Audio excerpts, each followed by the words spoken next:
Welcome to Rich Planet TV. I'm Richard D. Hall. This week I will be presenting the fourth and final audience discussion show, and the subject on the agenda is the secret space program and UFOs. Joining me for the discussion is the man you can't keep off richplanet.net, the unsung hero of modern-day ufology, possessing a mind of useful information, veteran UFO researcher David Caton. Welcome, David. Thank you very much, Richard. Now, 2 weeks ago, we had another one of these releases of government secret files, and I think if you watch my show, you'll be aware of my opinion of them. I believe that they're nothing more than disinformation, because there are no top secret files in these files, and I'm fairly sure there are UFO files which are secret. But you've had a look at them, David, and you wanted to highlight a couple of very significant points in them. Yes, I've only had a very quick look in the last day or so. Dr. David Clarke, who many people know, has become a sort of fixture now at the PRO at Kew, which is the Public Records Office, and he's sort of coordinated these batches of files that they release every, I don't know, 6 or 9 months. And he's done a sort of resume of what he considers to be the highlight and the most interesting items. So I've just printed that off and looked through them, and there are a few what I would call slight anomalies with facts. Before you go to the first one, David, I just want to remind everyone about the 1957 Milton Torres case. That wasn't covered in these files, but this is where a US Air Force fighter jet pilot was ordered to shoot down a UFO flying around above Suffolk. Yeah. Now, that case is, well, Milton Torres has given a lot of information on that case, but I didn't realise until recently that in August 1956, a US Air Force fighter jet pilot was vectored to go and intercept a UFO. Well, no, it was an Air Force, a Royal Air Force pilot. Royal Air Force pilot. But it was a USAF base in Suffolk called Lakenheath, who had this object on radar, which was obviously confirmed by one of the early warning radar stations called Neatishead, which is in Norfolk. And they scrambled 2 RAF Venom fighters from RAF Waterbeach in Cambridgeshire to intercept, just like the Milton Torres case. Very similar. Just a year before. Although I couldn't get any information from the MOD, having filed the Freedom of Information Act on the Torres case, because they said they didn't have any records of that incident, and here we are on this release of documents. It's a 1956 case. So this is Flight Lieutenant, we think he was, Davis, yes, who witnessed and got a lock-on of the UFO. Yes, he was the pilot of one of the Venoms, yes. So can you tell us what he said about the dynamics that he viewed on his radar of this UFO? That's not actually in the report. Well, it might be, but not in the detail I've got here. But he certainly got a radar lock-on, and he took some footage on his, what I call a gun camera. And this was shown actually to a Nick Pope predecessor, a fellow called Ralph Noyes, who was on the UFO desk when it was called DS8, I think. In 1970, he was shown a secret briefing of various UFO footage, including this footage taken by Flight Lieutenant, or it might have been a flying officer, Davies, in 1956, in August 56. Do you know if that footage has been released, David? Or? Ooh, I shouldn't think so. Okay. and apparently this Davis, who was flying the craft and witnessed the UFO, he became the first official MOD spokesperson on UFOs in 1971, I believe. Yes, he was now at a rank of Air Commodore, which is quite a way up from when he was flying the Venom in 56, and he was a front man on a TV debate for BBC. It was the Man Alive programme. Man Alive programme, yes. 1972. Yeah. 72. So, but this guy Davis, he'd witnessed. Apparently, the radar report said that it was in front of him, and then suddenly it was behind him. Yes, I mean that's pretty incredible, isn't it? Can you just expand on that, David? What did the radar report say? Well, he had it in front of him. He was chasing behind the UFO, obviously, at some point. Next thing, it disappears off his cockpit radar, and the air traffic control and the radar people, whether that was Neatishead or Lakenheath, said, "Oh, it's behind you." And he said, "Oh, no, it wasn't." "Oh, yes, it is." You know, the pantomime thing. And in a blink of an eye, the object had gone behind his jet and was trailing behind him. And we'll see some evidence of that a little bit later on in the interview. Okay, so this guy appears on this TV show, but he seemed to put cold water on previous statements that he'd made in the past. Yeah. Once he'd become the government spokesperson. Yeah. To give him, he was Air Commodore Davies, DFC, DSO, a distinguished Second World War fighter pilot. And after he retired, he joined the MOD as a civilian. He died in 1986, and he had two personal UFO experiences, one while flying a Spitfire in 1944, and of course the second one in the scrambled RAF Venom fighter in August 1956. Anyway, they obviously had some discussion about the politics of this programme, and despite his previous first-hand experiences of intercepting or seeing two UFOs, they came up with this sort of governmental UFO policy in a pre-recorded studio debate. So in other words, it was pre-recorded, so they were making sure what was said was fitted in with what the MOD wanted to say. Now, whether he personally felt this or not, which is a bit strange considering his personal experiences, and it says here, the policy, the MOD policy, as a result of, this is inverted commas, the need felt by many people for a new mythology, and hence their willingness to believe that natural things or events may have mysterious or extraterrestrial origins, close of italics. So in other words, here is this man mouthing these words, the very pilot who chased the UFO. Now, he may have been ordered to say that and make that statement. But all right, David, well, let's come on to another case in the files which you've got some inside information on, and that's the case in 1990 where these flying triangles were flying around above Belgium, and they were causing all sorts of problems for the Belgian Air Force. They couldn't catch them. They were all over the place. They were... Now, it says in the UFO files released that this incident remains unresolved. Now, I believe that the Belgian MOD actually enlisted an expert who was a professor in radar technology to examine the airborne radar tapes and to see, you know, what the dynamics of these objects and analyse it. So, Emil Schweitzer, I think it's called. He's a professor of radar and optronics at Brussels University. So he was co-opted and presumably paid by the Belgian Defence Ministry, which is like our MOD, and their Air Force, the Belgian Air Force, and they wanted to get an independent view on the radar responses of the tracks of this UFO. Just before you go on there, David, sure. Can you tell us what the actual files that they've released say about the Belgian case? Well, there's not a great deal, is there? It doesn't mention this guy, this professor. No. It doesn't mention him. No, I haven't read... That's not in the files. The main bulk of this item is just this little paragraph here with the DFE number to read, which is about 5 pages long, which is mainly the account of the events by the Belgian Air Force Colonel Wilfred de Brouwer, a senior official in the Belgian Air Force, and he just says, last remark, it remains unresolved. So in other words, the Belgian Air Force weren't saying it could be this, it could be that. It was unresolved. Now, the MOD have constantly say publicly and to people who write and have written over the years that it is not our remit to investigate UFOs. We just, unless there's some significant defence significance, I should say is the word they use, we're not interested, we're not funded, we don't have the staff to do it.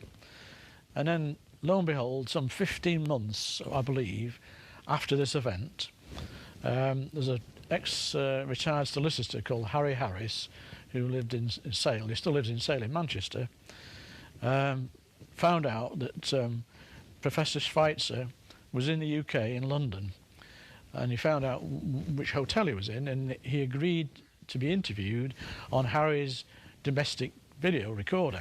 But he had come over to London, Professor Schweitzer, specifically to speak to the MOD about the Belgian case 15 months earlier. That's right. Now then, Schweitzer made it quite clear to Harry he didn't want to record on his tape why he was in London.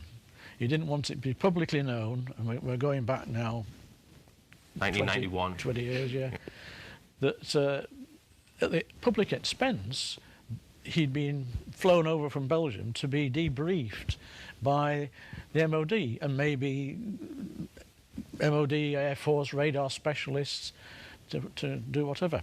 Now, the Belgian Air Force, or their Department of Defence, were keen to have this independent man who specialised in the radar to see if he could fault the radar. This is the airborne radar tapes off 2 F-16s from the Belgian Air Force. He was also asked to interview the 2 pilots, which he did. And basically, he could not fault the radar tapes to be some radar anomaly or Doppler effects they can get, ground reflection effects, birds, all the sort of common radar problems.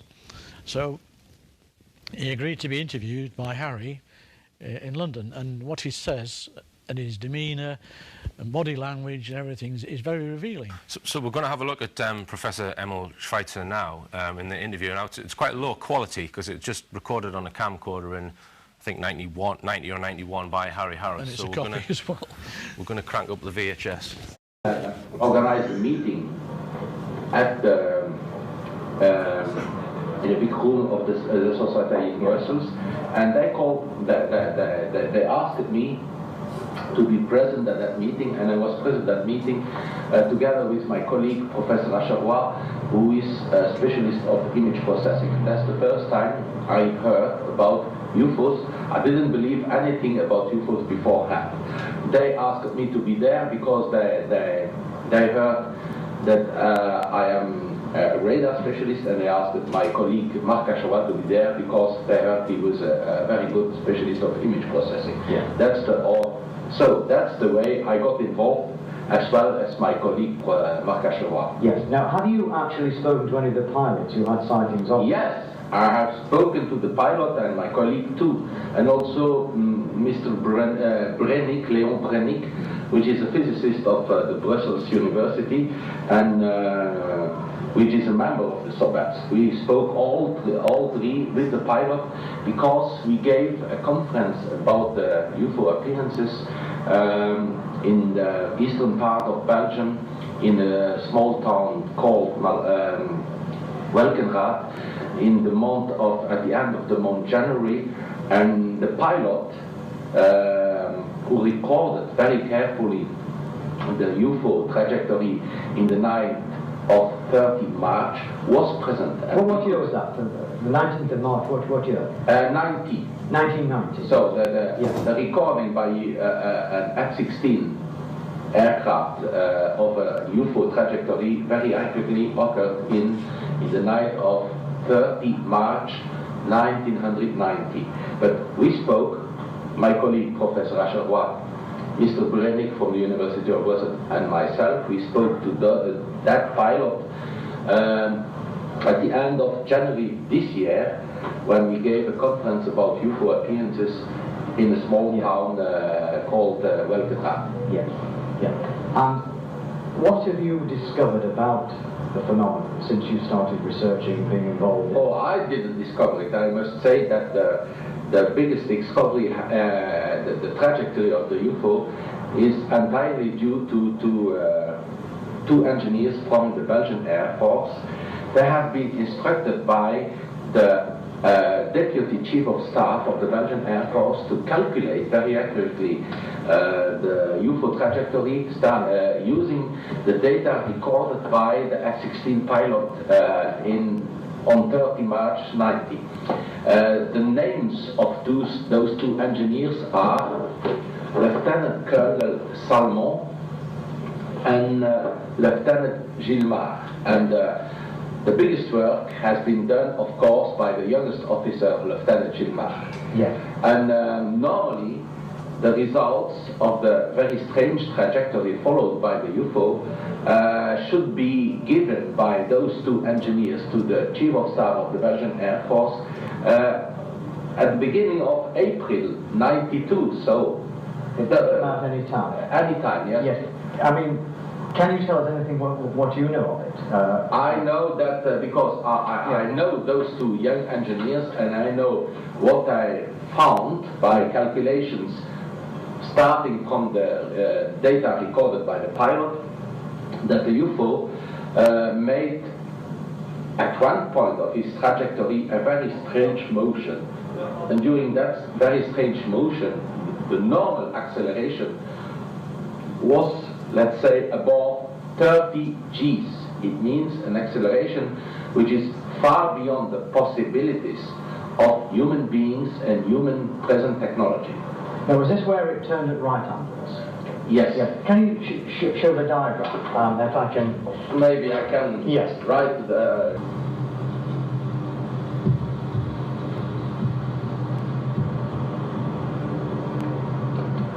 Right, okay, I'll just zoom out a little bit, I've gone too close. Right, okay, fire away. Okay? Yes. So, the trajectory was, first of all, the UFO was flying almost level, and then suddenly made a 90-degree motion. At that point, where he made a 90-degree turn, that point, the normal acceleration was above 30 Gs. Climbed almost vertically, and then descended obliquely to the ground. During the oblique descent, the UFO was flying supersonic at a speed of about 900 knots, and it disappeared from the radar of the F-16 lost the UFO when the UFO was reaching almost the ground. But at that moment, the UFO was observed visually by Belgian gendarmes. It means Belgian members of the Belgian state police. I see. Now, when it did the acceleration at about 30 Gs, what's the maximum acceleration that a human being could withstand? I would say about the maximum acceleration which is allowed by an F-16. And that maximum acceleration is 9 Gs. You know, some F-16 pilot find that an acceleration of 9 Gs is very painful. Yes, yes. So, is it reasonable to assume that there couldn't have been anything living in that machine, that UFO, as we understand life? I would say that with the present human technology, that's impossible. Yes. Could it be that that machine was robotic, perhaps artificial intelligence? Do you think? That's possible. It's it is within the realms of possibility. Yes. Tell us how all this sort of information came to come out. What is the attitude of your government and your Air Force, your Ministry of Defence on these matters? It's not an attitude of the government. It's just an attitude of the Minister of Defence of the time where the UFO appearances started. It means in the beginning of the year 1990. The Minister of Defense at that time was Mr. E. Combe, and he very surprisingly compared with other Ministers of Defense from other countries beforehand. He decided that the Belgian Air Force had to be very open and very frank speaking. And he ordered the Belgian Air Force to be very open, and they were really very open afterwards. Yes, I found them very open myself. I mean, they put me on to you, as opposed to the British Ministry of Defence and British Air Force, Royal Air Force. Do you see a difference in attitude between your Air Force, your Ministry of Defence, and that of Great Britain and the United States of America? Yes. Can you be more specific? I can be more specific because I never heard, I never saw the same attitude from the Minister of Defense from USA or from Great Britain or from France. All what is known about UFO appearances in those big countries is that, for instance, when I read the paper you give me, the relation by Milton Torres and the other American pilots, that each time ordered that the observations had to be very secret. Yes. And the pilot had to forget anything about what he has seen. Yes, yes, yes. And that's entirely different from the attitude of the Belgian Minister of Defense, yes. Mr. Guy Combe, and the attitude, of course, the consequent attitude or the subsequent attitude of the Belgian Air Force and of the Belgian pilots. Yes, yes. Why do you think this is, the difference in attitude between your government, your country, and Britain and America? I mean, clearly it's a marked difference in attitude. I'm not quite sure of what I am going to say, but maybe it's because of the Minister of Defense. This guy, this Professor David, Yep. he went over to the UK and was interviewed by the MOD. Yes, Yes. he was sort of debriefed. Right, and it's not in the files. No, and he was... So why isn't it in the files? Yeah, right. And he didn't want Harry, when he introduced him at the start of the interview, which we haven't seen, he made it quite clear before the camera was running, he didn't want it known that he was over here to be interviewed by our own radar specialists in the MOD. OK, well, we'll be talking more about the liars at the MOD after this short break, David.